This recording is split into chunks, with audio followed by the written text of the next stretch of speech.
The technicians got it on the first day of the new year. The frost was unusually hard for these southern places. We had to warm up the engines with special stoves. But still the engines started with difficulty. Long turning them with cold compressed air caused fogging of candles. We have to take off, and the engine is running intermittently. I can't get in the air, and I don't want to mess up the takeoff. I'm sitting in the fighter, thinking what to do. I hear Lukashevich's engine running almost smoothly. I leave my car, drop Lukashevich off, and take off in his airplane. Above the airfield I looked for Karpovich in the air. He was not there. I looked around the start. Not there either. There was only my MiG. They didn't have time to remove it. Did the engine fail and he fell? A thought flashed through my mind. Immediately I looked in the field, in the direction of our takeoff. There it was Karpovich's plane, standing like on the landing gear, 2 kilometers from the airfield. On my airplane, the engine still occasionally breaks down.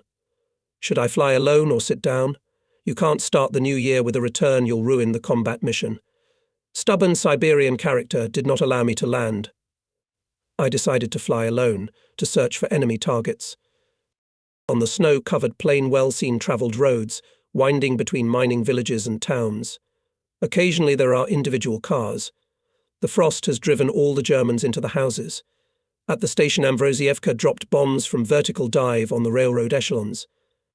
The anti-aircraft gunners, warming themselves in the houses, missed my strike. They opened fire when I was already leaving along the road to Taganrog. On it, I managed to burn a couple of Skoda cars. I was on my way back. When approaching the front line, I saw smoke and fire from bonfires on the edge of the village. Tankers were warming themselves around them. You can recognize them at once, and a dozen tanks were standing aside. It's too late to be alarmed. From my machine gun bursts, many had no time to hide in the tanks, and how hastily they dived into the hatches. It made me laugh. All the way to the airfield, an ironic smile never left my face. When I pulled into the parking lot, I asked the technician, "What's wrong with Karpovich?" "It's nothing. The engine was badly malfunctioning. He was forced to land. He's unharmed, the airplane is intact." "That's good. I was worried about him." The regiment commander listened attentively to my report on the results of the flight. Then he asked me, "How did your engine work in flight?" On the route, it occasionally gave interruptions. All the way I was shivering, but still it worked. "Why didn't you come back?" "Comrade Commander, I didn't want to let the regiment down. It would have been a failure of the mission." "Wow. A hard-headed Siberian. You'll break your neck someday because of your temper. It's better to crash than to suffer shame." "All right, go. Rest today, Ivanov let me go." I understood from his mood, although he scolded me, he was satisfied that the combat mission was accomplished. One day the daily combat work was interrupted. The regiment was transferred Yak-1 planes from a neighbouring unit. We received a dozen Yak, and their former owners went to the aircraft factory for new ones. Combat equipment, and we did not have enough airplanes, caused joy among the pilots. But at the same time, a little sadness. We received the Yaks already worn out in combat operations. Of course, we also wanted to fly on new airplanes. But there was nothing to do. Whatever they were fighting machines. The 2nd Squadron urgently began to retrain the flying staff. It should be noted that the pilots quickly mastered the Yak-1. The airplane, compared to the MiG, was easy to control in all types of flight, easy to pilot, and had a gun and 2 Shkasa. The armament was not very powerful, but still stronger than on the MiG.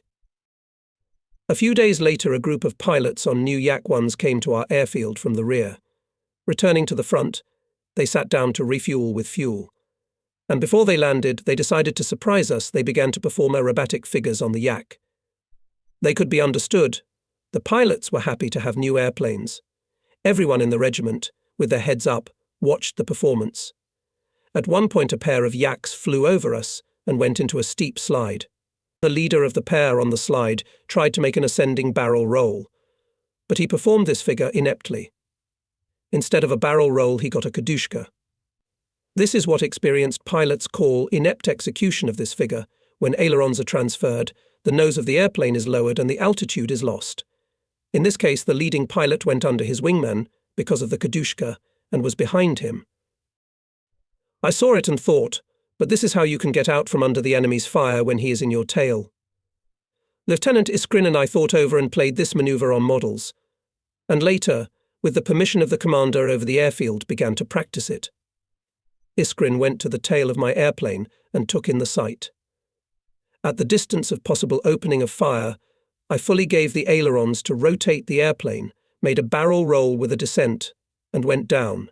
At the expense of the adjusted engine gas, I was below Iskrin by 50 to 100 meters and in the tail of his plane. I gave gas, made a slide and caught my partner in the sight. Nikolai Iskrin and I practiced this maneuver after every combat sortie. We practiced it to the point of automatism and were ready to use it confidently in a real battle with Messerschmitts. Having rehearsed on a straight line, they began to use it on turns. In the following years of the war, this technique saved me from enemy fighters 3 times. In the frosty days of January, in the regiment arrived replenishment, a group of young pilots with the rank of junior lieutenants. At last, the pre-war order to give pilots the rank of sergeant after graduating from the aviation school was cancelled. However, young pilots mastered at the school only flights on I-16. Combat application was not practiced. It was clear that with such training to release on combat missions is unwise. It was required training flights in the combat order of groups. It was necessary to teach them assault actions, air combat. This was well understood by the command of the regiment. It was decided to create a special squadron of young pilots. Someone had to help in their combat formation. One day Ivanov called Pavel Pavlovich Kryukov and me to the control room. He congratulated us on the awarding of the rank of captains, and then began a conversation about the methodology of training young people. The commander decided to consult with us. This immediately alarmed me. This approach threatened that you could be at the head of a squadron of young pilots. Having finished discussing the prepared by the headquarters of the program to put young people in the ranks, the regiment commander said, "Well, you have helped me a lot with your advice. Hear and do the training of young people. The commander of the training squadron, I think to appoint you, Comrade Kryukov, and your deputy will be Pokryshkin. Comrade Commander, you will soon make me a fighter pilot, a permanent instructor," I begged. "Alexander Ivanovich, you already have experience in training young pilots. It is necessary to teach these guys to fight." I had great respect for Viktor Petrovich and did not want to upset him. I did not beg any more and gave my consent.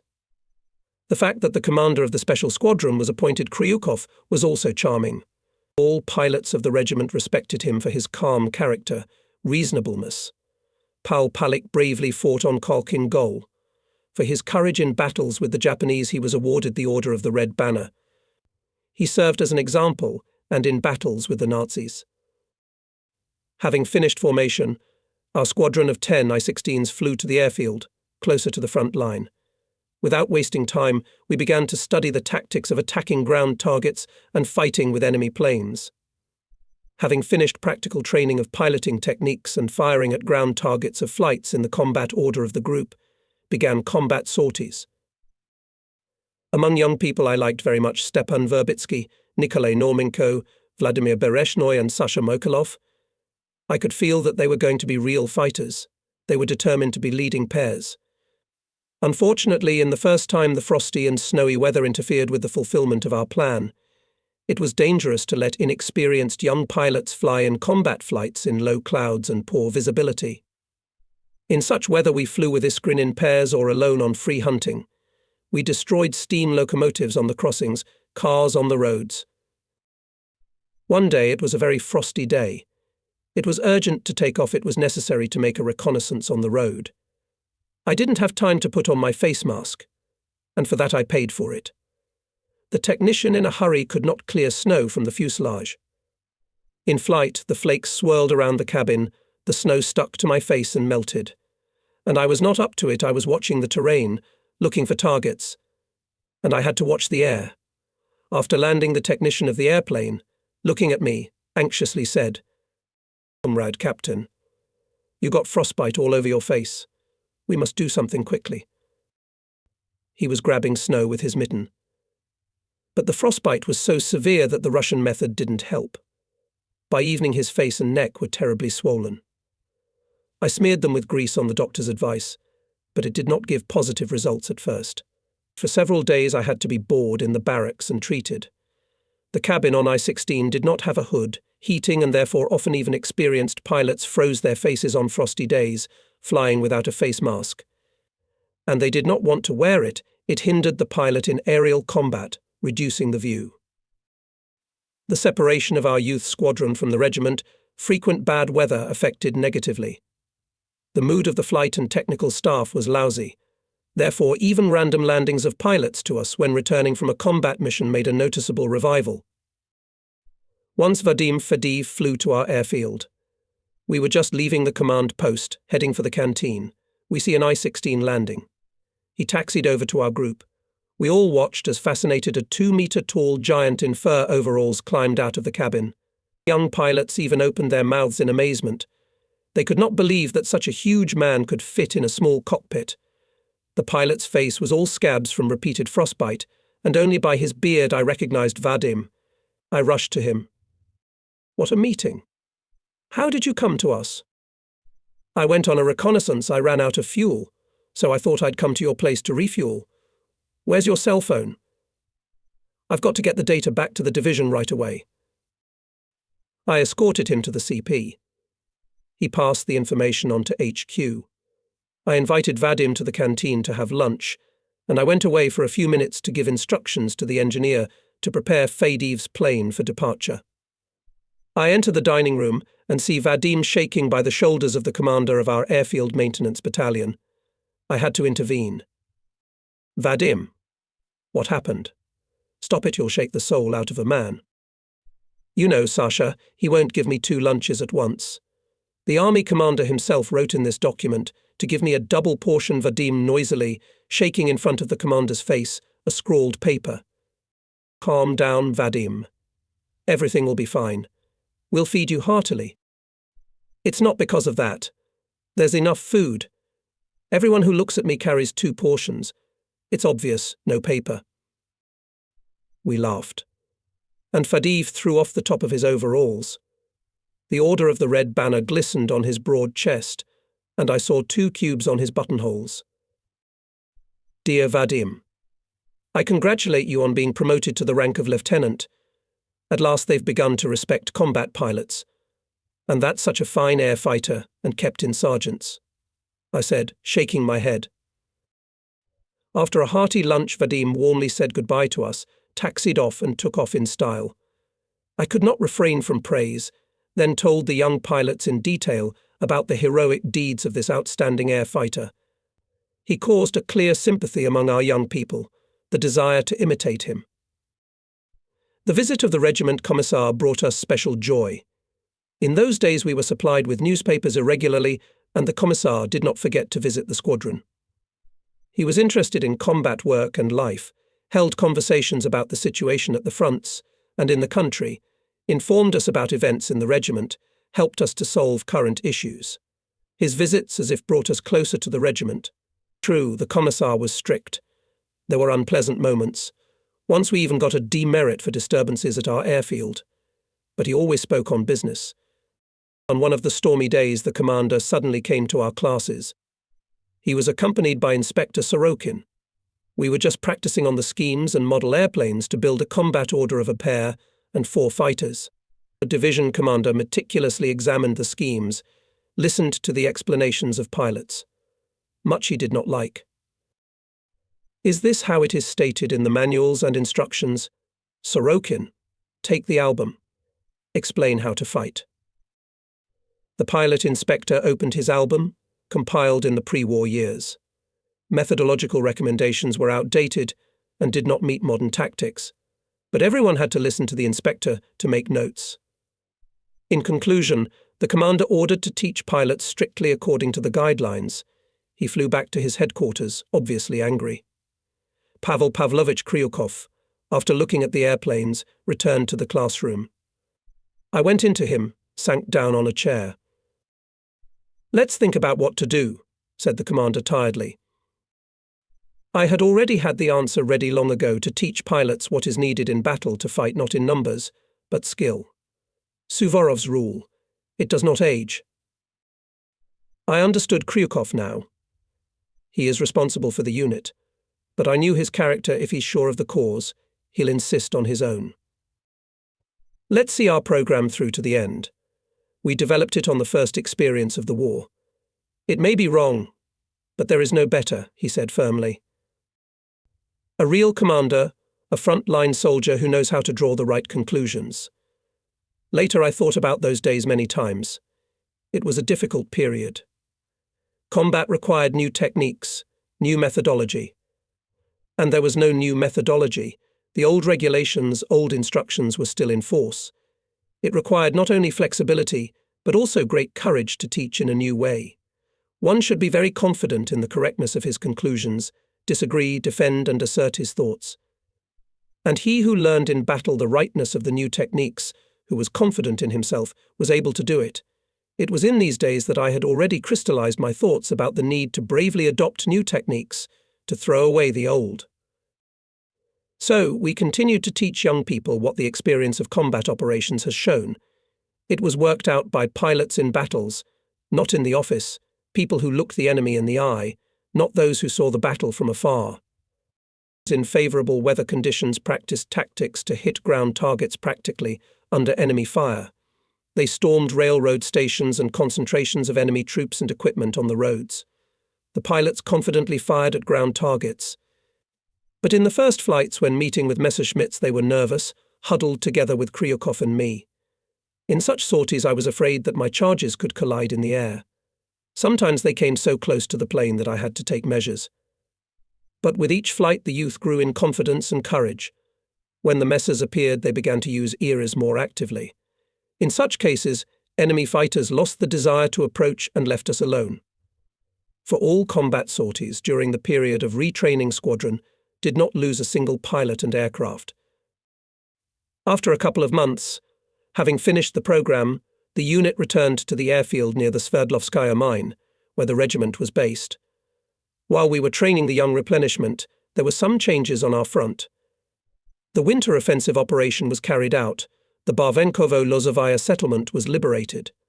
The main direction of actions of our regiment from Taganrog to Donbass changed. This area with densely located cities was very strongly saturated with anti-aircraft weapons of the enemy.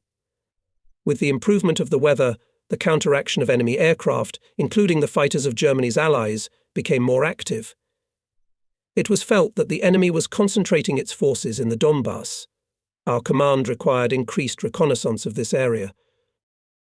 In the regiment I again moved from my 16 to my MiG-3. I was returned to the main combat work reconnaissance of the ground enemy. I will not hide, this decision of the command upset me. I wanted to fly to cover the troops. I wanted to accompany bombers and attack planes. It seemed to me that in air battles I could show myself as a fighter pilot more fully. Alas, so far I could only dream about it. Now I am a non-staff air scout, designed to conduct visual observation of the location and movement of enemy troops. I have to say goodbye to searching for the enemy, to fighting, which every fighter strives to do. The command is interested in accurate intelligence data. Therefore, I was categorically required to avoid air battles, carefully observe the movement of enemy columns, the concentration of his forces, disruption of the task, even in the case of a forced fight with enemy fighters, sharply reprimanded, was considered a failure to fulfill the combat task through the fault of the scout.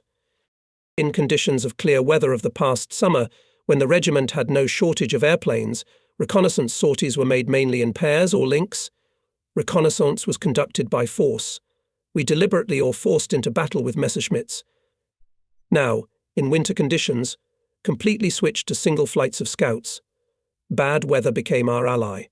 It allowed stealthily and suddenly go to the targets, and in case of danger to go into the clouds from enemy fighters or anti-aircraft fire. But such flights required a high level of training, the ability to fly in difficult weather conditions and accurately navigate on the ground, to guide the aircraft by instruments. At the same time, underestimation of the peculiarities of flights in difficult weather conditions sometimes led to severe consequences.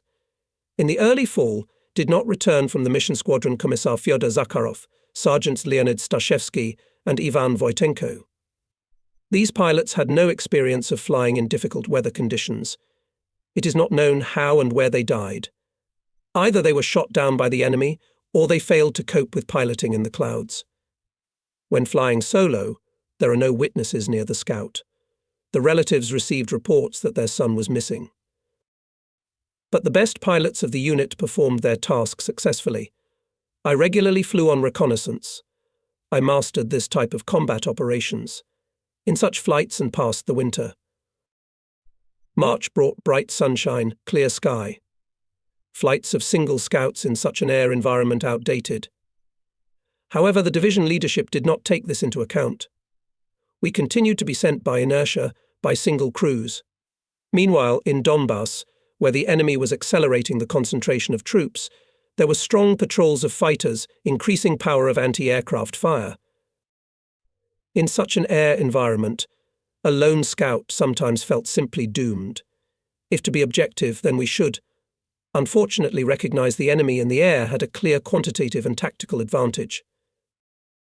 When you are alone in the sky and the enemy is after you, the psychological state of the pilot is extremely tense. The sky seems alien, hostile.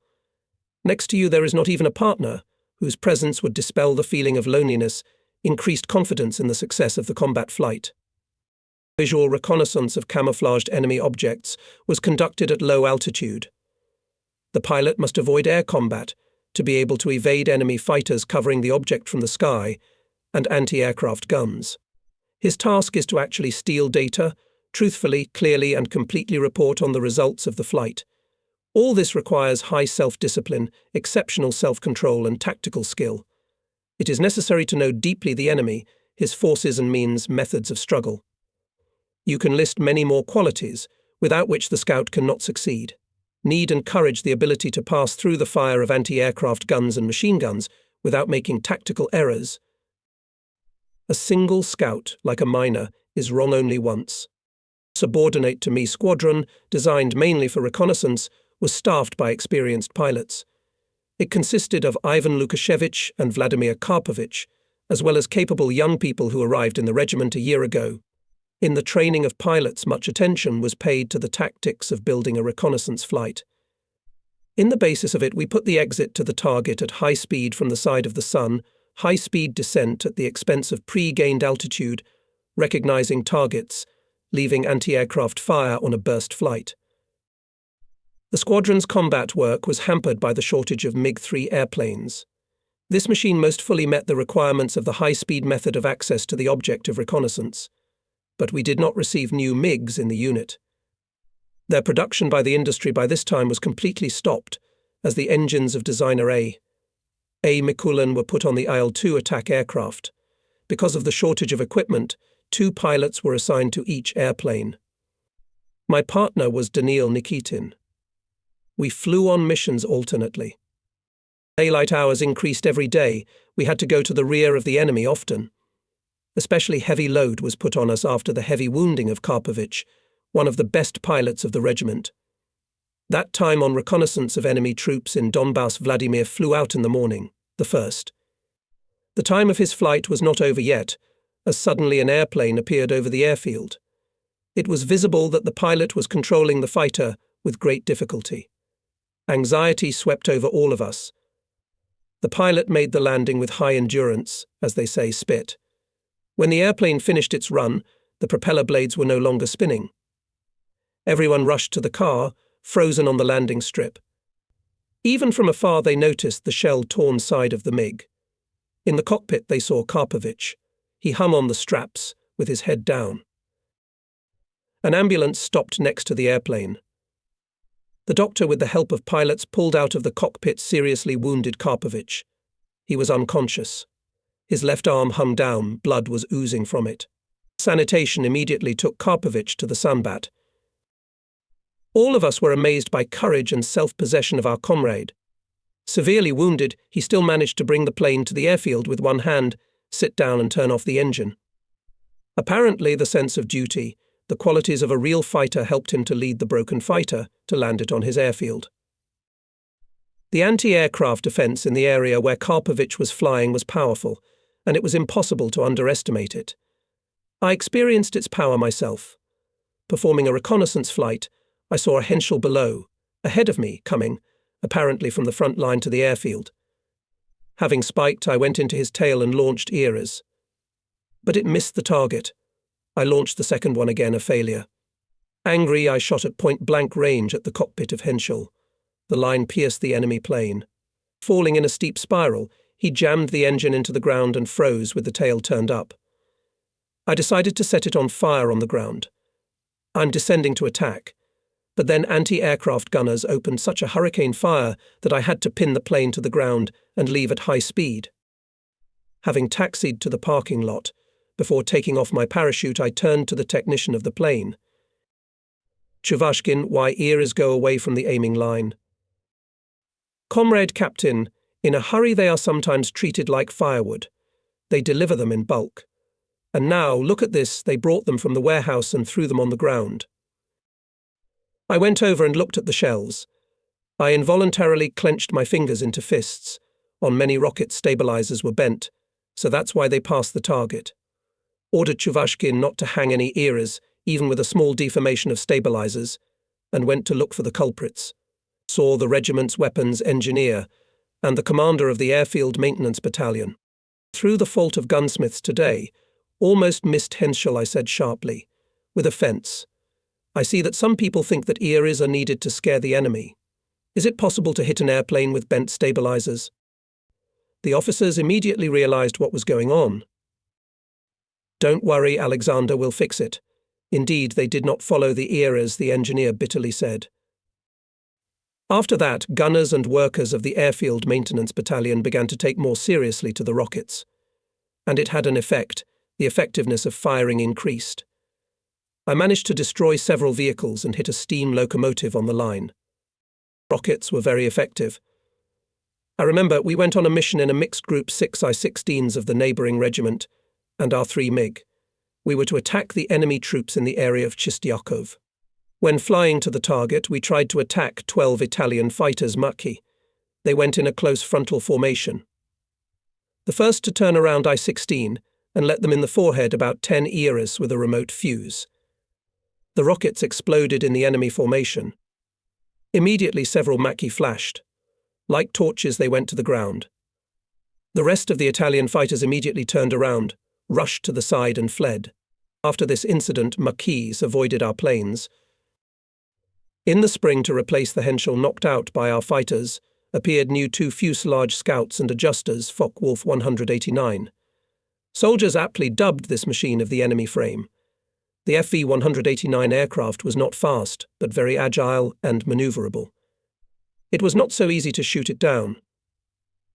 Over the front line, FV-189 almost always appeared covered by a couple or even 4 Messerschmitts. For its destruction required skillful maneuver, constraining enemy fighters' cover, surprise attack. Meetings of the regiment's pilots with FV-189 were mostly unexpected.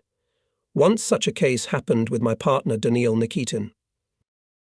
According to the established schedule, he flew first on the MiG assigned to us. There was a reconnaissance of rear facilities, but he returned to the airfield ahead of schedule.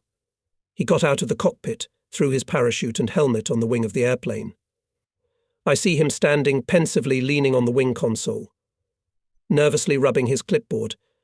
I come close, but he doesn't seem to notice me. Daniel, what's wrong with you? Did something happen? I asked him. I lost the Rama, he waved his hand in despair. It's a shame. It was already in my sights and slipped away, the bastard. Tell me how it happened. Nikitin concentrated and quite detailed reconstructed the circumstances of the battle. Crossing the front line, he saw us circling over our front line of defence FV-189. He decided to attack it from the start. The sudden attack did not work. The corrector timely detected our fighter and left the site with a sharp manoeuvre.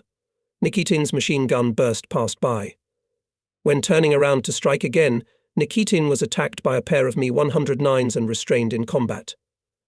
But Messers, apparently, did not dare to act actively. Convinced of the safety of their charge, They left the battle and headed in a westerly direction. Nikitin, because of the large amount of fuel, was left only to go home. Here at the airplane sorted out the mistakes in this battle. I advised him next time when meeting with the adjuster to attack suddenly at increased speed Falcon strike, and at the same time to take into account the possibility of covering the frame fighters and not to get under their attack. The next day I was the first to fly on Reconnaissance. After me, Nikitin was preparing for the flight. I was ordered by Ivanov to fly to the airfield of the aircraft repair plant and transfer from their repaired MiG-3. Returning, I saw the place where the airplane always stood, empty. Having handed over the brought plane, I approached our parking lot. "Nikitin still on a mission?" asked Chuvashkin. "He has not yet returned, although the flight time has long since expired," said the technician. In his voice could be heard anxious notes. Telephone inquiries from neighbouring airfields replied that Nikitin did not land. From the command post twice requested the aviation units, although it was understood that in the case of forced landing, pilots sought to immediately report it themselves, so as not to cause anxiety in the part. Anxiety for Daniil Nikitin engulfed me. True, I tried not to show my anxiety in front of the pilots, but thoughts about the fate of a comrade did not leave for a minute. Until he returned, how many events can hide these words from a favourable outcome in battle to a tragic end? The lucky ones are those who were lucky enough to land hit or parachute into their own territory. They will return to the regiment, will continue to fight the enemy. That's how it was with me. But more often the words did not return from a combat mission hide the unknown place and circumstances of death. Such a mystery shrouded the fate of Konstantin Ivachov, Ivan Dengub, Stepan Komlov. Apparently we will never be able to reveal it. The evening has come. The fighting day is over. Still no news about Nikitin. From the control room I went into the room where the pilots rested, who arrived to us last year. No one was not asleep. I was met with wary glances. "Everything is the same," I briefly answered the mute questions. I didn't want to think about the worst, I had hope. Late at night, before going to bed, from the control came Adjutant Squadron Medvedev. Received a message from the ground troops. Nikitin and his plane fell on the front line of defence, on the Mioyus. Medvedev's voice trembled. The news was a heavy pain. We all loved Nikitin. A wonderful guy, already an established fighter pilot, died. It was the first loss in the group of young pilots who had to be retrained on MiG-3 in Zernograd. I especially often had to fly with him together.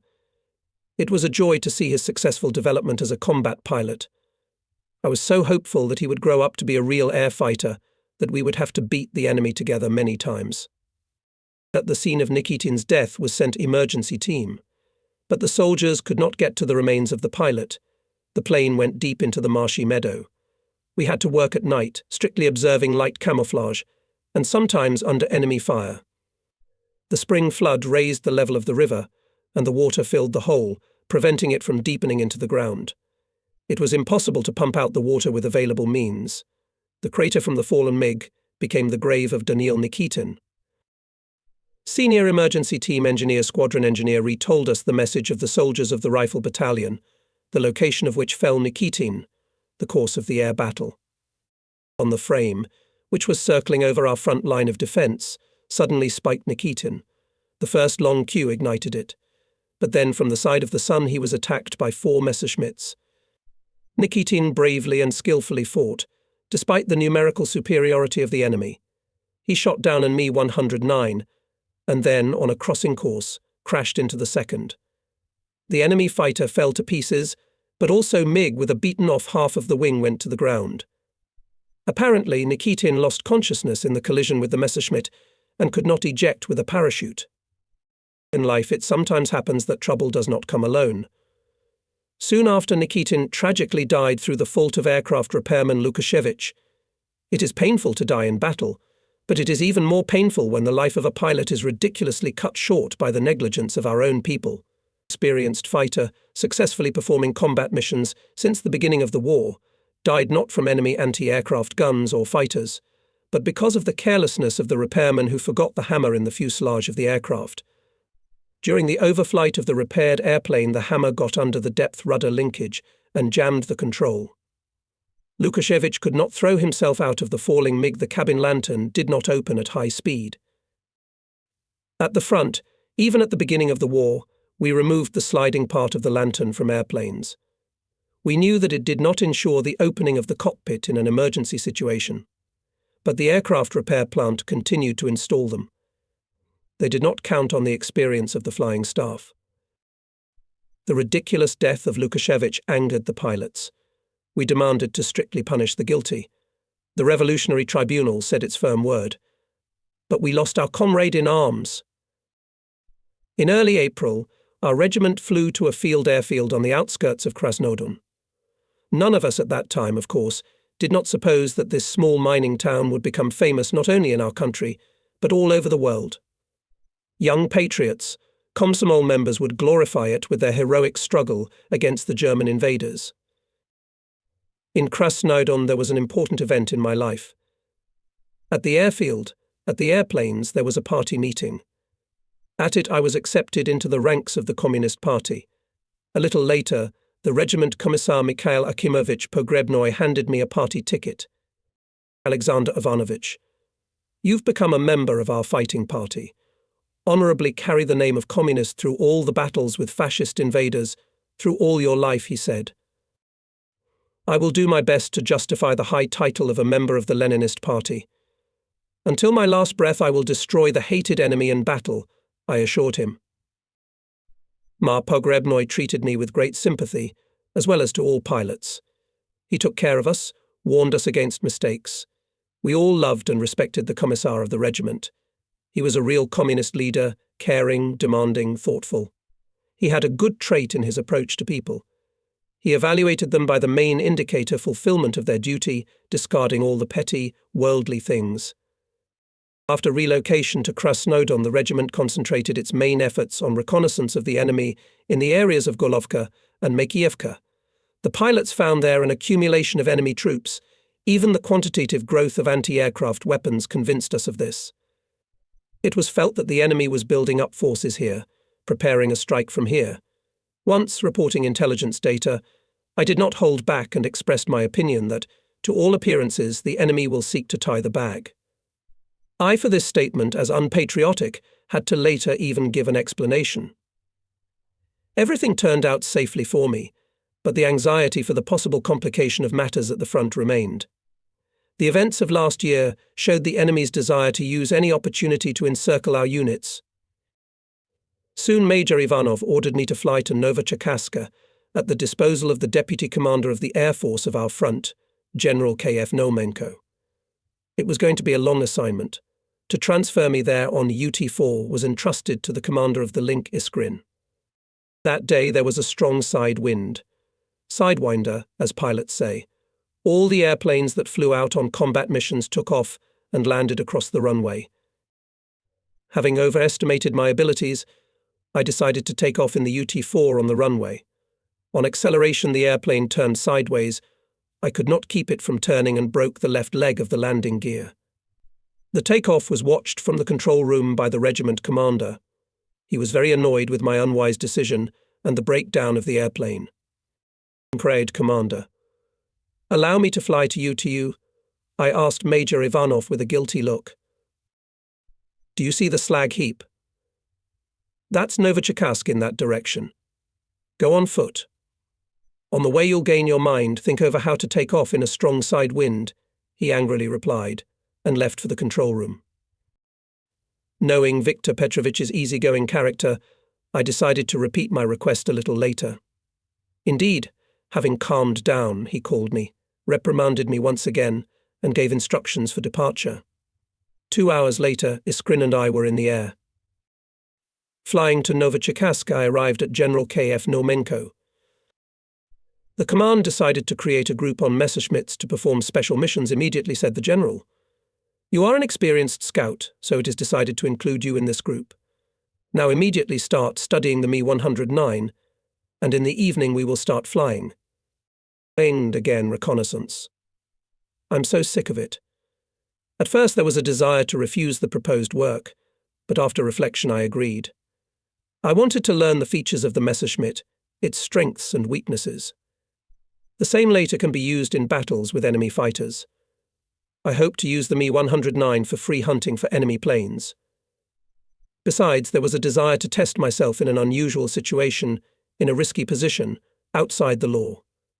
I realized that if I fell into enemy hands, I would be shot immediately. At the hangar stood Me-109 with painted stars on the sides and keel. As it turned out, these airplanes flew 2 Slovak pilots. They refused to fight on the side of the Nazis. Near the Messerschmitts were already the head of the group Major Telegin, and a captain I did not know. The 3 of us were determined to perform a special task. Technicians, who repaired Messerschmitts, familiarized us with the design features of the aircraft. For several hours we studied in the cockpit instruments and the purpose of tumblers, understood the order of engine control. Then we had simulations. I reported that I was ready for flight. General Normenko gave permission, and I took off on the runway. Having made a couple of landings, I taxied to the start and turned off the engine. In flight and on landing, the airplane was easy to control. I decided that it was not worth wasting any more time on practicing landings. General K.F. Normenko, watching the mastering of the technique, anxiously asked, "What happened? Why did only 2 landings?" "That's enough for me. Let me fly to the zone and study the aerobatic features of the airplane." The general was silent for a minute. Apparently he was evaluating the possibility of such a flight. Takeoff and landing went normally. Over the airfield, I flew the airplane correctly. "Fly, just be careful." Finally, he said, "For a few days in the zone I practiced simple and complex pilotage and became confident to fly the Messerschmitt. I must give credit, the airplane was good. It had a number of positive qualities compared to our fighters. In particular, the Me-109 had an excellent radio station, the front window was armoured, and the lantern cover could be dropped. We were only dreaming about it. But there were also serious shortcomings in the Me-109. Its dive qualities were worse than those of the MiG. I knew about it at the front, when on reconnaissance had to break away from the pursuing Messerschmitts. It was slower to switch from steep dive to upward vertical manoeuvres. These shortcomings I recorded, decided that I would take them into account, building manoeuvres in aerial combat. The first flights on the Messerschmitt caused a lot of trouble. Once, when approaching from the zone for landing, on the circle met our bomber. Its pilot, having seen near Messerschmitt, not paying attention to the stars on the boards, shaking by me the airplane, rushed aside and sat down without fuel in the swamps of the Don. In this connection I even had to fly to Milerovo, to the headquarters of the Air Force of the front, to justify myself. The same case happened with the U-2. True, everything ended with a fright of the pilots, but later in rage they were ready to beat me. Having finished tests and overflight of the 3rd repaired Messer, our group from a specially allocated airfield began to fly combat missions. We went on reconnaissance in the area of Taganrog. There were few enemy troops here, the airfields were almost empty. Nothing indicated that the enemy in this area preparing a strike. The main forces from this direction moved to Donbass, but the danger in our flights was undergone more than once, and mainly from their troops. In order not to meet our fighters in the air, we had to go to the front line and back to our airfield only shaving. It was visible that every one of our soldiers rising from the trench was firing. They could see by the silhouette of the airplane that a Messerschmitt was flying. In one flight, the pilot of our group's engine began to malfunction. It was over enemy territory. The captain turned the plane and managed to fly at low altitude over the defense line. The engine jammed over our leading edge, and the plane landed with the landing gear retracted. He was immediately surrounded by soldiers. "Ah, Kraut, I got him. Get him out of the plane." There were shouts. The pilot did not wait to be dragged out of the cockpit, shouted, "Comrades, soldiers, I am my own. I am a Soviet captain. You traitor. Working for the Germans. Beat him." The soldiers shouted excitedly. Our soldiers hated traitors, and probably the captain would have been beaten badly if an officer had not arrived. He managed to restore order, sent the captain to the regimental headquarters. In the evening this case became known to us by phone, and Normenko, taking me with him, left to free the pilot. Somehow the regiment commander Major Ivanov came to our airfield. He inquired about the combat work. I told him about our affairs, about the test Messerschmitts and my conclusions on the use in combat shortcomings of enemy fighters. Viktor Petrovich listened attentively to the reports, walked around the Mi-109, sat in its cockpit, and then said, "You know what? Give up this mess. Our regiment is being relocated near Lysychansk and soon there will be very hot work there."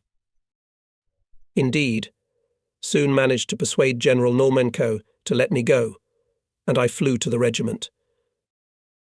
In the second half of May, the offensive of the troops of the southwestern front stopped.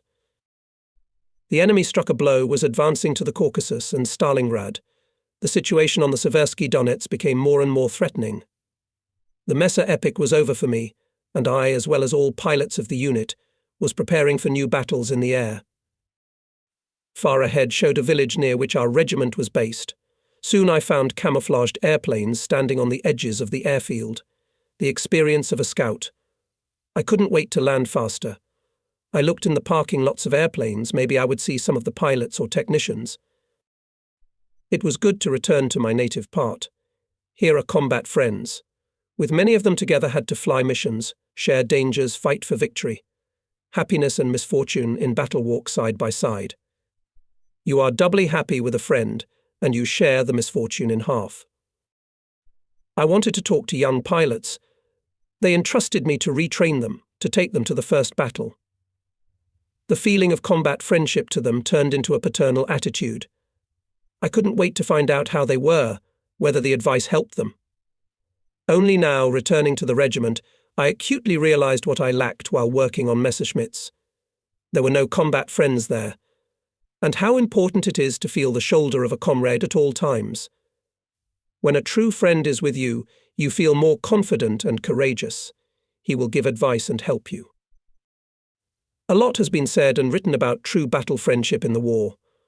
There are songs, bylinas and poems about it, and still, probably, it is impossible to express everything in words. When a pilot in a fierce battle, sacrificing himself, covers a comrade, when a technician in the cold night repairs a damaged fighter, there are not enough words to reflect the depth of those feelings that stir the soul. The wheels have touched the ground. I hurried to drive my U-2 to the parking lot. I was surrounded by pilots and technicians. Smiles, firm handshakes, and here I am in the circle of friends. I was asked questions. They asked me about flying the Messerschmitt. They joked about whether he taught me to speak German. I had to beg to be released to introduce myself to the command, to report on my return to the regiment. About the Messer I promised to tell in detail. Technician aircraft Shuvashkin caught up with me. "Comrade Captain, agree with the regiment commander. Let them assign me to your airplane. You have always been satisfied with the service. We will fight together, as before, I promised." Major Ivanov met me with a kind smile at the regiment's CP. "Well, you're back at last, prodigal son. What should I assign you now? Have you learned to fight while flying a Messer?" The commander of the 1st Squadron, instead of Captain Pokrishkin, is now approved Kamosa. The division command will not allow to replace him, intervened in the conversation being at the control regiment navigator Zayev. "I'm not going to the post," Kamosa answered him. "Comrade regiment commander, assign me to a place where I could fly more. I agree to be even a senior pilot." "Will you be Kamosa's deputy?" He's been getting a lot of pissed off. And the squadron is led on missions by squadron commanders. It's not right. Do you agree with this position? Of course. Good. Tonight we'll gather the flying staff. You'll hold a class on the peculiarities of Messerschmitts. Yes. Please assign Shuvashkin to me as a technician. Take him along with the plane. I immediately disappeared from the command center. I couldn't wait to familiarize myself with my fighter. In the parking lot at the Yak met me Shuvashkin. I reported that his request is satisfied. He smiled and immediately started talking about the airplane. I listened to him and see a girl in blue technical overalls standing by the wing. And who is that at the airplane? I asked Chuvashkin. Gunnery of your yak. The men of this specialty sent to the tank troops, and instead appointed girls. Take it away. There will be no women on my plane. I'm making up my mind right away, but I say it quietly so that the armory lady won't hear. I didn't want to offend her. I'll pass your order on to the engineer, but the men are all gone. I'm afraid how we might not be left without a gunsmith at all. Chuvashkin spread his hands. I see, looks at me with a sly smile, say, hurried, Commander. All right, let him work. Before dinner we had a class. I began with the tactical and technical data Messerschmitt. I dwelled in detail on the peculiarities of its performance of a number of figures when piloting. I told in detail which of them Me-109 does worse than Yak-1 and MiG-3. With models of planes in his hands showed the performance of certain maneuvers, demonstrated how to get out from under the blow of Messer to catch it. Much attention was paid to the tactics of building combat orders of groups and fighting with enemy fighters. The pilots listened attentively. There were a lot of questions. It was felt that the lesson interested them. In the dining room went together with Kamosa. He started a conversation about our relationship and combat work. Sasha, aren't you offended that I was appointed commander of your squadron? Don't talk like that, Anatoly. The situation now is such that there's no time to divide positions. We have to fight the enemy. I tried to interrupt him. You know, I'm tormented by a stomach ulcer, prevents me from flying. You take into your own hands all matters in the squadron and boldly command. I won't take offence. You know the people there better than I do. All right, we'll work together. Krukov was walking next to us. He heard the conversation. You, Kamosa, stop breaking your diet. Then you won't get ulcers, he said sharply. That's not the point, Pal Palich, I should be cured, and it's wartime. I've already been told today that Kamosa has been complaining about his health since morning. He rarely flies on combat missions. Squadron has not yet become a tightly knit combat team. I was convinced of this in the first combat sorties. Before being included in the combat work on the Yak, and on this fighter I had a small flight time, required training flights. But the thirst for battle with Messerschmitts pushed me to combat missions. I wanted to fight with them in battle. Having learned Me-109, I was eager to meet them to practically check the endured tactical variants of air combat. And I was sure of my ability to pilot the Yak. Besides, each combat sortie would be a kind of training. The morning began with receiving a combat mission to escort the Su-2 to bomb the enemy's accumulation in the area of Krasnoye Liman. Kamosa, having listened to the task, reported his decision. The group will be led by my deputy Pokrishkin. I don't feel well. It was unexpected for me. After all, I do not know the area. In this flight I need to fly leading pairs, look at landmarks on the ground. And later I will be able to lead groups. I objected. And I haven't flown the Yak for a long time. I need to get used to it. Okay, you'll go a pair in my 4 direct cover, agreed the commander. Having worked out the order of escort, we in the cockpits of airplanes waiting for the appearance of bombers over the airfield. We did not have to sit long. Su-2 came up suddenly, appearing from the east, from the side of the sun. A red rocket soared over the control center. The engines started. My pair, followed by Fedorov's foursome, took off. Kamosa, having started the engine, suddenly turned it off. His wingman's engine shut down after him. It was time to take off, and the group without a commander. Someone had to take control and all the responsibility that could arise in flight. But how difficult it was to do it in the absence of radio communication, without agreement on the ground. There was no time to wait for Kamosa and his partner to turn out. The bombers were already on the route. My pair at the start, ahead. So I and take command. We took off quickly, caught up with the Su-2s and took our place in the combat order. Keeping an eye on the airspace, I looked closely at the ground, memorizing the characteristic landmarks on the route. This will come in handy in future flights. Far ahead showed a wooded area to the east of Krasnoye Liman. It was full of enemy troops. The Su-2s came to the target, started on a combat course. The bombs went down. They hit exactly the cluster of enemy equipment and manpower, target covered. The bombers turned around and headed for home. Going with a gentle descent, a group of Su-2s descended under the clouds. My pair followed it. For some reason, the striking wing of the Yaks remained behind the clouds. I threw a glance in the direction of the forest.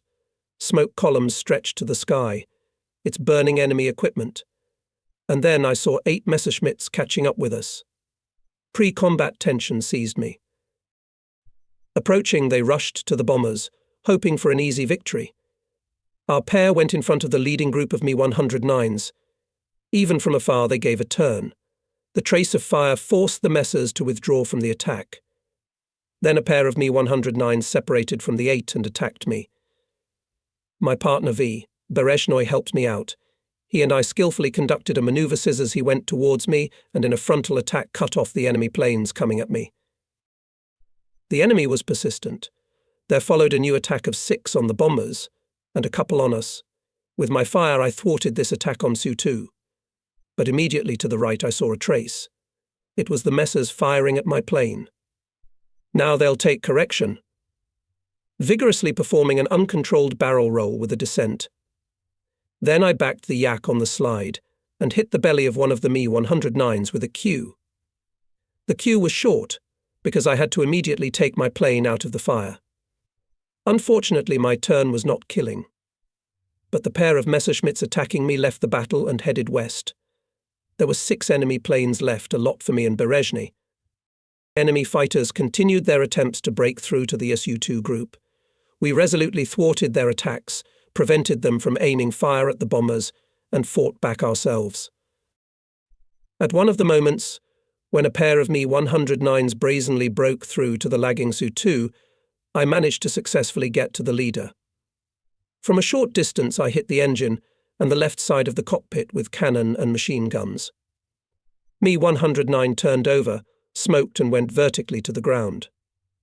The remaining 5 Messerschmitts and further continued to attack, but now in their attacks was not the same persistence. Hitler's pilots were cautious.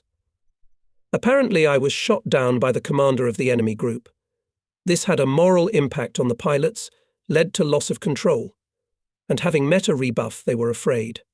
Soon the enemy stopped pursuit and left in the western direction. The mood immediately lifted. Successful reflection of the enemy attack, defense of the Su-2 and the first victory after returning to the regiment relieved the tension. I was happy for Vladimir Berezhnoi. The young pilot bravely and skillfully acted in battle, repelling attacking Messerschmitts. Having driven into the parking lot, I sat in the cockpit for some time.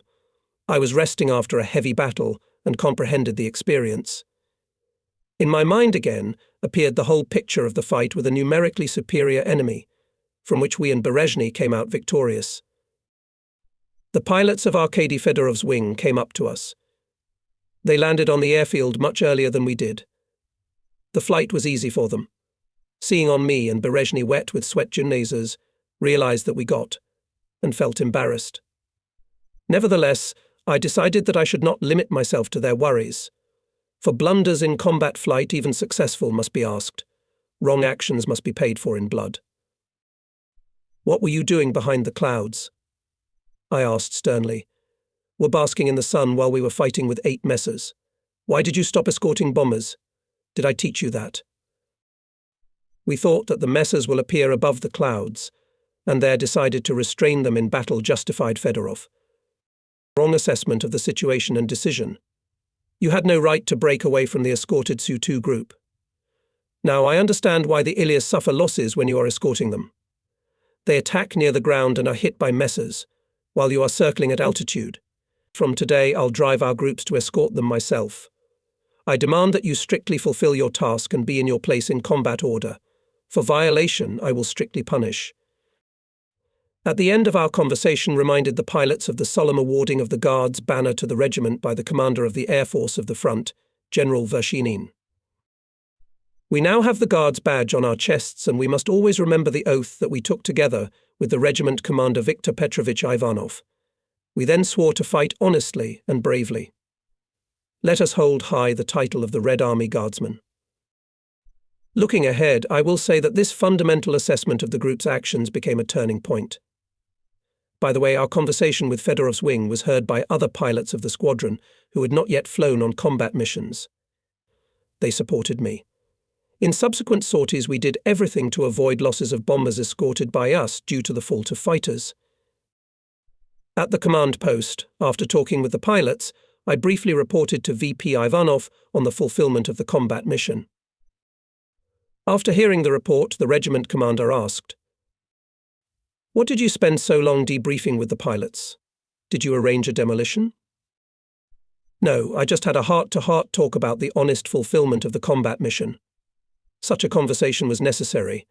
The squadron is feeling sloppy, flight discipline is weak. Don't dramatize the situation. But some measures I think we need to take." To us in the regiment appointed Captain Vorontsov, who has just arrived from the Far East. True, he has no combat experience, but he has more than 1,000 hours of flight time in peaceful conditions. He will be trained in the squadron. For the good of the case, he should be attached to the unit navigator of the regiment, said Ivanov calmly. I realize that such an experienced commander as Viktor Petrovich Ivanov no worse than I know the state of affairs in the squadron. But I did not want someone for me, and the commander made a unit. Zayev is already almost 6 months in the regiment, and has not yet made a single combat flight after thinking, I replied. It is better to let lead groups of link commanders than the chief, who refrains from flying on missions. He will ruin the pilots. Comrade Commander, I assure you that in the squadron ourselves can cope, without Vikings. I'm sure of it too, Ivanov immediately responded. My assessment of the navigator of the regiment soon became known to Zayev from one of the officers of the staff. Probably this is what caused him to dislike me. Zayev arrived in our Guards regiment at the beginning of the year as regimental navigator. He replaced Kryukov, appointed commander of the 2nd Squadron, retrained on Yaks. Outwardly solid, having a long flight time on aircraft in peacetime, he walked important, patronizingly looked at the pilots, liked to give advice on tactics. Unfortunately, focused on pre-war views, relied on the provisions that were guided immediately after the events in Spain. That is why the pilots were somewhat wary of him. Combat reality forced all of us to perceive each person acutely, to evaluate him by the main indicators how he fights. How you show yourself in battle, such an attitude to you will be on the part of the pilots. They did not like such officers who, having flight training, did not go on combat missions, referring to the lack of equipment and finding a job on the ground. During the first months of the war, the regiment lost dead or wounded part of the senior staff. A difficult situation was created, there was no leading, and the battles were mostly fought in groups. As a rule, led groups of squadron commanders and their deputies. Often being in battles, they felt the changes in the dynamics of the battle, boldly made adjustments to the actions of pilots, tactically competent prepared them to fulfill the combat task. We can say that it was from this link in the initial period of the war formed the future major leaders of aviation formations. Meanwhile, the situation at the front was becoming more and more complicated. The defeat of our troops near Kharkov jeopardized the entire south of the country. The pressure of the main forces of the fascist armies in the eastern and southeastern directions was growing every day. The southern front, in order to avoid encirclement, was retreating to Voroshilovgrad and Rostov. Our regiment, based west of Voroshilovgrad, was engaged in intense combat activity in the interests of ground troops. From early morning until nightfall, we flew in groups to escort bombers and attack aircraft, which struck at the enemy troop concentrations and columns. There was a lot of work in the squadron. The commander of the Unit A, Kamoza because of illness, flew rarely. More often I had to lead groups on missions. Arkady Fyodorov, the squadron commander, became a skillful leader. Forming the combat order, we introduced many new things. We finally abandoned the 3 planes and flew in combat order of pairs. Platoons went into battle in 4s. Such changes required the appointment of young, capable pilots leading pairs. This was a reasonable measure. It allowed to form in the battles of young people in the qualities required by the commander of the group. Young people, even without a lot of flight time, were eager to fulfill combat missions. She quickly gained experience, and the most capable pilots became commanders of pairs and links. One of the first showed courage and skill in combat, young pilot Berezhnoi. He was assigned to lead. Before that, performing reconnaissance with him in the area of Slavyansk, met me 110. Apparently his crew was also engaged in reconnaissance, watching our troops. The enemy late noticed the rapid attack from the heights. Having hit the gunner, I hit the left engine with cannon and machine guns. Black smoke burst out of it, and the Mi-110 in a steep spiral fell to the ground. I began to turn around behind it to locate where it had fallen. Berezhnoi jumped out ahead of me and, shaking the plane from wing to wing, turned to the right. I looked in that direction. From the eastern direction was approaching 7 Mi-109. Apparently it was a flak guarding an important scout. He had missed my strike. Berezhny's warning was timely. If he had been late, we would have been shot down for sure. It took seconds for our pair to turn toward the enemy. Having passed through a group of messers in a frontal attack with gunfire, I decided to withdraw from the battle. The ratio of forces was clearly not in our favor, and most importantly, we only had fuel to reach our airfield. While the Messerschmitts turned around, we managed to enter the clouds and broke away from them. At the airfield I built a squadron, told about the brave and courageous actions of Berezhny in a number of battles, appointed him to lead the pair. Comrade Captain, I am still poorly prepared as a leader. Let me fly as a wingman. Berezhny refused. I realized that it was more out of modesty than because of insecurity. You can do it, Volodya, and you will fly your pair in my groups. The main thing is that in combat always follow the rule do as I do, but at the same time show reasonable initiative and do not break away from the group. I had studied Berezhny well, knew his abilities, sensitivity and initiative, and believed that he would make a good pair leader, and later a link commander. I appointed a young pilot, Nikolai Normenko, as a permanent wingman in my pair. In the first joint flight he acted bravely, correctly oriented in the situation. But it was not without mistakes he broke the commandment of the wingman not to break away from the leader, and the case was like this. 4 yaks of our squadron performed the task of direct escort, and a trio of MiGs, making up a strike group from the 3rd Squadron, covered 2-9 Ilov, flying out to attack. Having received the task at the control center, Kamosa again said to me, Pokrishkin, I don't feel well. I got ulcer again. I appoint you commander of the escort group, and I will go as the second pair in your 4. Remembering one of the previous sorties, when Kamosa suddenly did not take off with his pair, and this made confusion in the group, I thought over my actions in different options. In fact, this time I had to go in pairs in the group of direct cover of the Ilos. Having successfully completed the assault targets, Il-2 stood on the reverse course, and the link of MiG began to process anti-aircraft batteries firing Il. It was diving on the firing points, hitting anti-aircraft gunners with bombs. Just at that moment, a quartet of Messerschmitts came down on us from above. A couple of them went into the rear hemisphere of the link Fidjichov, which continued to dive, not noticing the danger. My wingman Nikolai Normenko broke off the attack of Messerschmitts. He sharply departed from me, drove away the enemy with a line of all weapons and attached himself to the MiG link. At the same time I attacked a couple of Messerschmitts breaking through to the Ilas. They, escaping from under my blow, went steeply upwards towards the sun.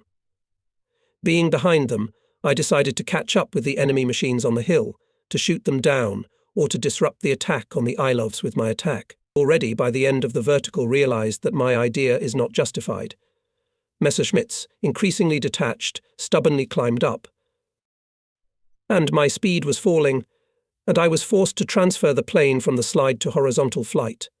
Messerschmitts, being already above me, continued to gain altitude. This was clearly a new type of machine. It became clear that I was engaged in battle with new, lightweight fighters Mi-109F. We had already been informed about their appearance at the front. The enemy on this fighter put a more powerful engine and lightened its armament to 1 gun and 2 machine guns. Well, the attack did not bring success, but from the Ilov drove away I decided and transferred the plane, his old yak, on the decline. The plan was simple: to approach the Ilas and join the link Fidjichev, to find their wingman Normenko. But everything turned out to be more complicated. Behind me immediately rushed a pair of Mi-109F. It quickly caught up with me. I had to turn around in a frontal attack. The enemy did not accept it, went up towards the sun. Again, by a vigorous half-turn, I went down, made an attempt to catch up with our group. But Messerschmitts decided not to let me alive. They immediately fall down in pursuit. I sharply turn around in a head-on. The enemy pair goes up, taking a favourable altitude for the attack. No, this cat-and-mouse game didn't suit me. A single airplane over the territory occupied by the enemy, with little fuel left, could not be delayed further. If we ran out of fuel, Messerschmitts would be shot as a target. I was lucky that the second pair of Me-109FS followed our group, hoping to catch a straggler ill or MiG. If you want to win, you have to attack, not defend. I decided to use the delayed reaction of the enemy pilots when switching to a vigorous sudden manoeuvre and the superiority of the Yak over the Messerschmitt when leaving the dive to the vertical with a large overload. Having repulsed another attack, I switched to full speed to descend. The enemy pair quickly converged, lined up in the tail of my Yak. They are about to open fire. I turned the plane and put it into a steep dive. Messerschmitt somewhat lagged behind, but then caught up with me. The most important moment in the realization of the plan. It is necessary to let them as close as possible, but not to miss the opening of fire. I'm watching the enemy, keeping an eye on him. It's time to make a deceptive maneuver. Energetically, with a large overload, I snatch the plane from a steep dive to the vertical. Slightly give a roll for a steep spiral. At the top of the slide, came to his senses from overload, and at the limit of vertical speed, shifted the airplane into horizontal flight, right in front of the nose of my Yak in 100 meters out of the slide-leading enemy pair. I make a small turn, take aim, and give a line on the engine and cockpit. It was accurate. The downed Messerschmitt corkscrewed to the ground. His wingman whizzes away. I'm making a U-turn after him. But the enemy did not take the fight. Messer goes in a westerly direction. I turn around after him, throw a glance at the falling Messerschmitt, see how it crashed into the ground and exploded. Immediately it became easier to breathe. My calculations for a sudden maneuver justified. I achieved victory, I felt happy. After landing, I had a conversation with Nikolai Normenko. Report, why did you break the main commandment of the wingman? My fault, Comrade Commander. I decided to cut off the attacking Messerschmitts from Fidjichev's link by fire and broke away from you. I remind you once again, the wingman in all cases takes a place behind his leader. You did the right thing to join Fidjichev's formation. You alone would have been shot down by the Messers. A loner in an air battle always becomes a victim of enemy fighters. But we can't leave the leader behind. It will not happen again. I must say that Nikolai Normenko kept his word. Later in all our joint flights he performed his task flawlessly and was a reliable partner. In those days I had to fly on combat missions with different pilots, more often with young ones, but sometimes the group subordinated to me included superiors, senior to me or equal in rank. Young, not yet experienced pilots' inept or unwise actions in the first combat sorties sometimes put the group in a difficult situation. But after analysis, deep analysis of actions tried to strictly follow the instructions received. As a rule, in subsequent flights they did not violate the combat order, acted reasonably in combat. But when the group included executives, the situation was sometimes difficult. It is difficult, or rather impossible, to lead the group if in battle, when the success of the case decides seconds, someone replaces the commander, trying to impose and his opinion, his will. This disrupts the plan to fulfill the combat mission, puts the pilots of the group under attack, and leads to losses. In my heart, I was always against the inclusion of senior commanders or superiors in my subordinate group, especially those who rarely flew on combat missions, felt insecure in combat. The regiment commander knew about it. But given the experience in training pilots, instructed me to introduce into the combat formation newly arrived in the regiment Captain Vorontsov. On the first combat flight, Vorontsov went to me as a wingman. The group performed reconnaissance of Hitler's troops in the area of Kramatorsk and Slavyansk, as well as crossings on the Seversky Donets. The captain in the air behaved uncoordinated. We could not make a vigorous maneuver to pursue the detected over the front line adjuster Focke-Wulf 189. Then he almost collided with me. At the end of the sortie, the group launched an assault on the bridge over the Seversky Donets. Having broken through the powerful anti-aircraft fire, I hit the cars and pontoons with cannon and machine guns. On the way out of the attack, I looked back at my wingman. Vorontsov did not follow me on the assault. He stayed on top. That made me angry. Luckily for us, during the whole flight there were no enemy fighters, or we would have been unfortunate. After landing at the airfield, I quite sharply dismantled Vorontsov's mistakes. He took offense and complained to the commander of the unit. I received a reprimand for tactless behavior. Soon had to accompany 29 Ilov. They were on their way to strike at the tanks I had scouted.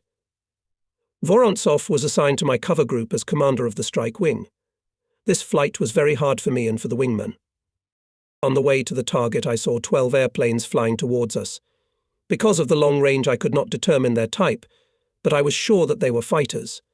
I decided to warn my own. By rocking, the yak signaled the danger, and the route of fire indicated the direction. After the signal, Vorontsov, to his surprise, led his four behind the clouds. On the cover of 18 Ilov remained two of us with Nomenko. For me, it was clear that at 6 times the superiority of the enemy, this battle for our pair could be the last. The fighters came closer to us. To our joy, it turned out to be a group of I-16s of a neighboring regiment. They were returning from an attack. We continued our flight. Above the target, in the woods south of Krasnoye Lyman, the Elis dropped incendiary mixture KC on the concentration of tanks, fired on them from dive guns. At that time, 6 Messerschmitts pounced on us. Leading a group of Ilov, seeing the enemy in the air, increased the speed of departure from the target. Combat order of 9 stretched. This hampered our ability to cover the group. Our pair was throwing, barrage trails disrupting the attacks of Messerschmitts.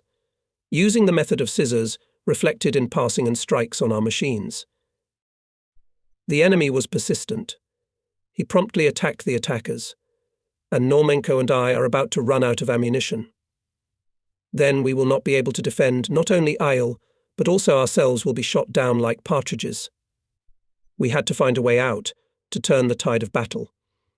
The most correct option, to shoot down the commander of the enemy group. It was not difficult to identify him in the 6. Not paying attention to the traces of enemy fire, I rushed at the leader. He was just adjusting to the retired attack aircraft. Fascinated by the attack, Hitler's ace did not notice the blow aimed at him. With a point-blank fire on the engine and cockpit, he shot down the leading man and slipped out from under the traces of Messerschmitts that rushed to the front. And the Mi-109, bursting into flames, fell to the ground. There was confusion in the enemy group. Attacks lost their former sharpness, and soon the enemy fighters left the battlefield. Everyone fought back. I breathed a sigh of relief. We hadn't lost a single ooze, and Normanko and myself were alive. And then I was so angry at our strike wing, which had gone behind the clouds. After landing, I gathered all pilots of our group to my plane, built them in a line, told them what had boiled up on my soul for the past flight. Vorontsov, feeling guilty, also stood in line. Why went behind the clouds? After all, it was our I-16s. In fact, almost derailed the combat mission. The pilots of the strike wing, realizing that this is the fault of the leader, under my angry look shrugged their shoulders. Vorontsov stood silently, lowered his head. The worst thing in war, after a pause I continued, is to leave your comrades in arms in distress. Komenko, for his courage and skill in combat, I declare my gratitude. And to you, Comrade Vorontsov, I want to say that this was your last flight in our group. The pilots of the squadron immediately surrounded Normenko, began to ask about the combat flight. I had to give an explanation at the control for a sharp conversation with Vorontsov. However, this time I stood my ground, proved that the group commander is responsible for the performance of the combat mission and for the lives of pilots. From the beginning of the workout of the task to the end of the review, he is senior to all pilots, despite the rank and position they hold. They are obliged to strictly carry out the plan and instructions on the conduct of the battle, as well as to perceive the assessments and, if necessary, and deserved reproaches for errors in the battle. The retreat of our ground troops continued, and this affected the increased tension in the combat work of aviation, the increase in the number of sorties. But now Fedorov and Iskrin, reliable and brave pilots, went to combat missions in my group. With them the sorties were carried out successfully, without losses of both attack aircraft and bombers escorted by us, and their own fighters. However, the heavy load led to overwork pilots. This threatened trouble. It was necessary to look for ways to facilitate the actions of pilots in combat flight. One such way was to use part of the escorted group of attack aircraft to repel enemy fighters. The single-seat Al-2 in the units with which we worked did not have a gunner. In the front of it stood 2 cannons, machine guns and rockets for forward fire. This formidable weapon could be skillfully used against attacking Messerschmitts, and the rear hemisphere would be defended by a ground attack aircraft coming from behind. To do this, a pair or 4 ILOV must be well-mastered tactical defensive maneuver scissors. In my group it was often used and gave positive results.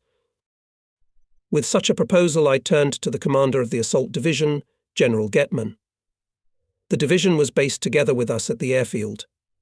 General Getman soon gathered pilots, asked me to tell about the method of defensive maneuver scissors.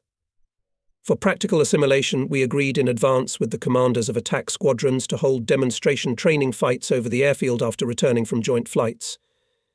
After the class several times practiced together this maneuver. These and a number of other measures have raised confidence in the attack pilots in the successful defense against enemy fighters. Undoubtedly, this also facilitated the tasks of fighter escorts, increased the reliability of the cover of the ward groups. It also affected the fact that we got to know each other better, and this is so important in joint combat work. Personal contacts allowed us to better and more specifically practice interaction. Despite the great tension in combat work and strong opposition of enemy fighters, our squadron, using the echelon of pairs in height and a clear combat order, had no losses in the air. True, we had an airplane out of service in a ridiculous accident at the airfield. In that early morning in the sky should have gone the first 6, but one of the wingmen had a motor failure after takeoff when gaining altitude. The pilot was not confused. He managed, turning around, to land against the start and stop at the end of the landing strip. And soon we returned from patrolling.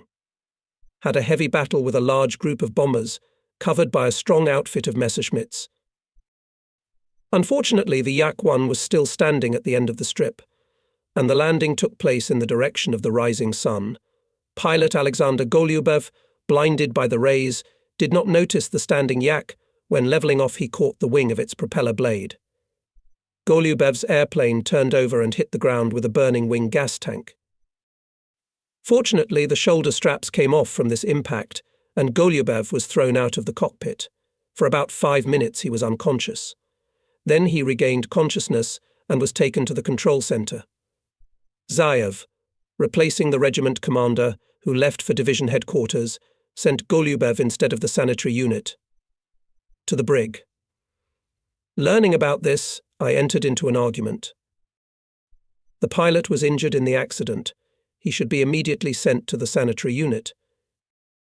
He should be punished. He broke a fighter plane.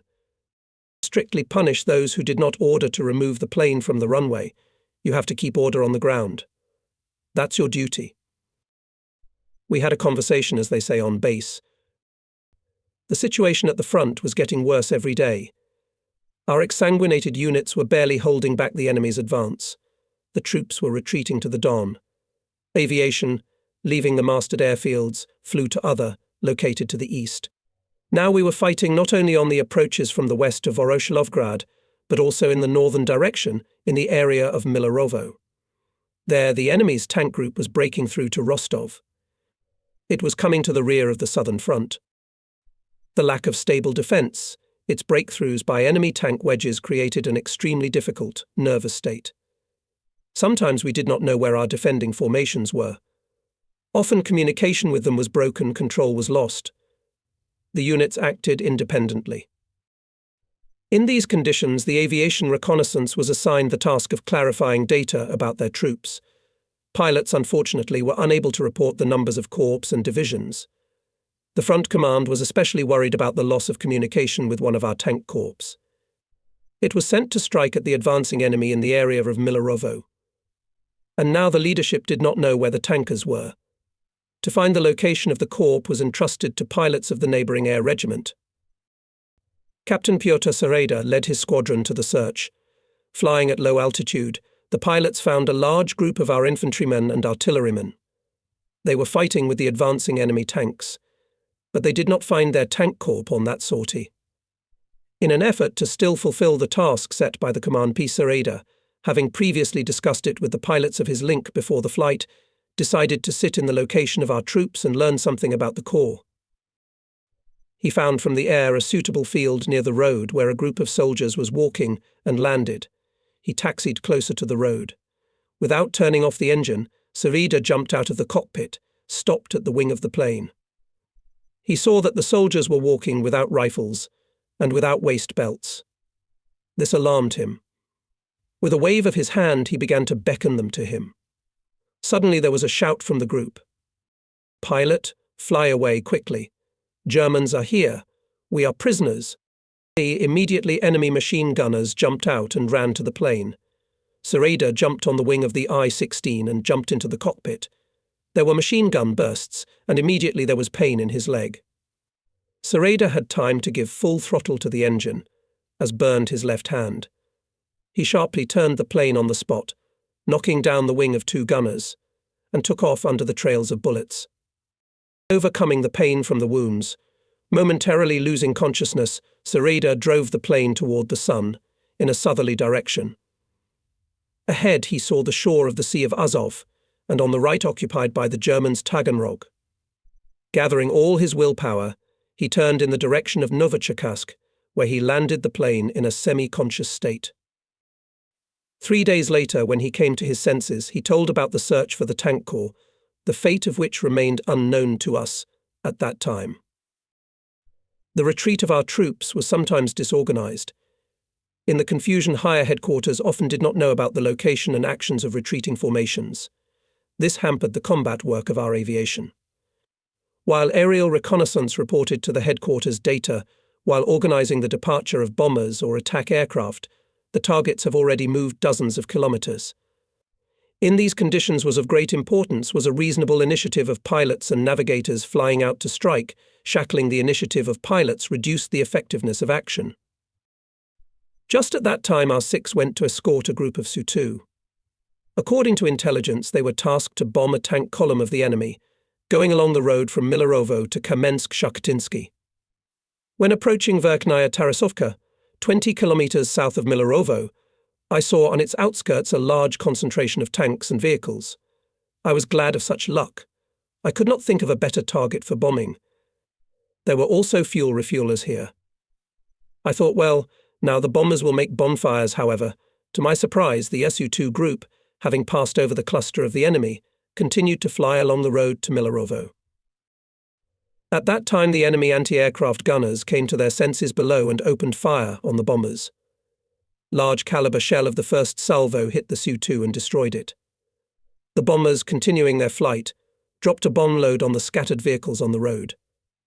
They bombed almost in vain due to the ineptitude of the leading group, which did not take into account the movement of the column in the time that passed after its detection. This is the price of formal performance and lack of initiative. We returned to the airfield. To my plane gathered pilots of our 6. I could see by their faces how indignant they were. "Comrade Captain, are the bombers blinded in this flight? On such a group target did not hit indignant Fedorov. In addition, and stupidly lost the plane," added Normenko. "Calm down. Group pilots are not to blame.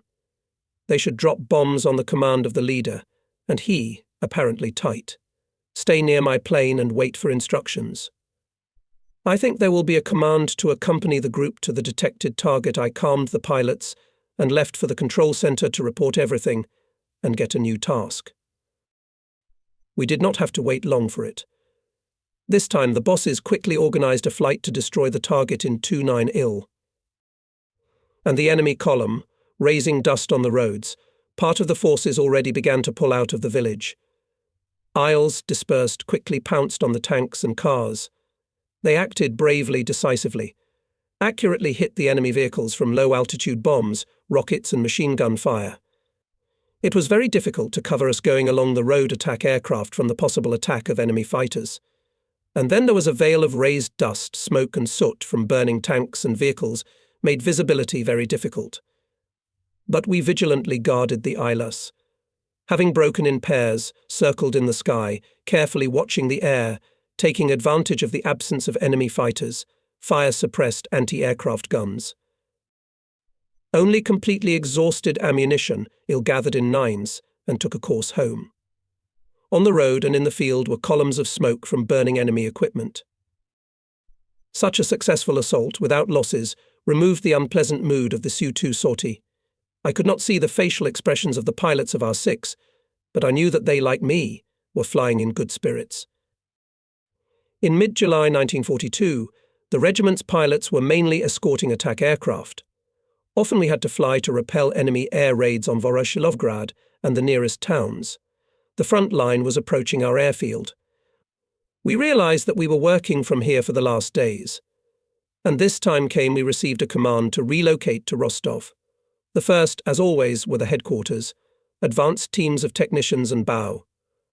They were followed by the regiment's airplanes requiring repair, temporarily remained for combat work incomplete in the composition of our and the 2nd Squadron. At the end of July, enemy tanks broke through to Voroshilovgrad. This forced us to fly to Rostov.